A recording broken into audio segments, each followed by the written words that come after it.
仏伝の中で、その最初シダルタが何でも揃っている快適な環境で、生活してました。そのお城の中だったんですね。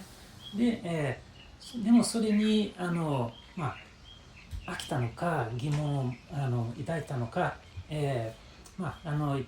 一旦、それを、捨てて、別のその生き方を探りに行きます。藤田さんがその本の中で出している一つのテーマは、その having からbeing に移るということですね。所有の次元から存在の次元に移行するということですね。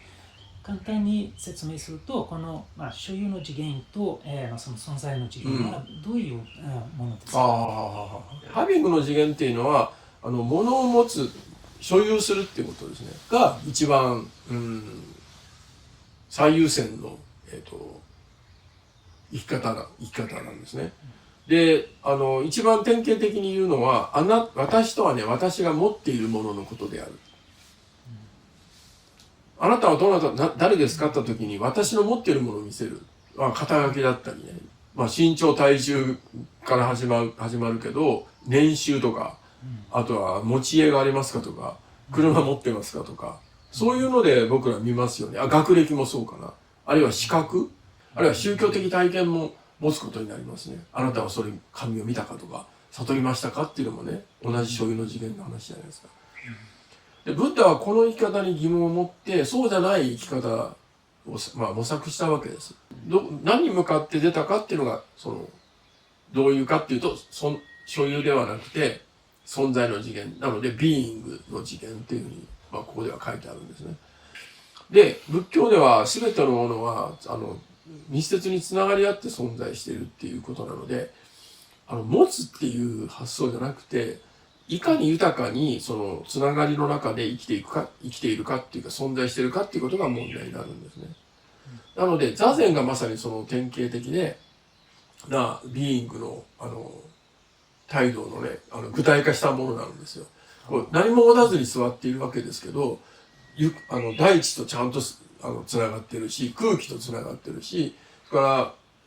僕は何もしないでもやってくる音とか光とか匂いとか、今お線香焚いてるから匂いがしてるでしょ。こういうのと世界とつながってるわけですよ。だから全て私と私の中身になってるんですね。だからこれはもう所有する必要がないんですよ。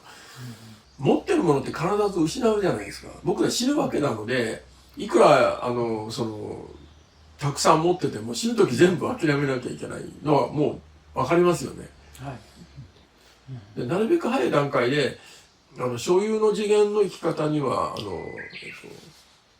限界があるっていうことにいろんな形で気がつく必要があるんじゃないかなと思う。そしたらお修行を出たブッダが自分の仲間というか先輩に見えてくると思いますね。ブラジルのことわざちょっと思い出したんですけど、棺には引き出しは存在しない。いいですね、いいですね。要はあの世には何も持っていくことはできないっていう、その物理的な話ですね。それはいいですね。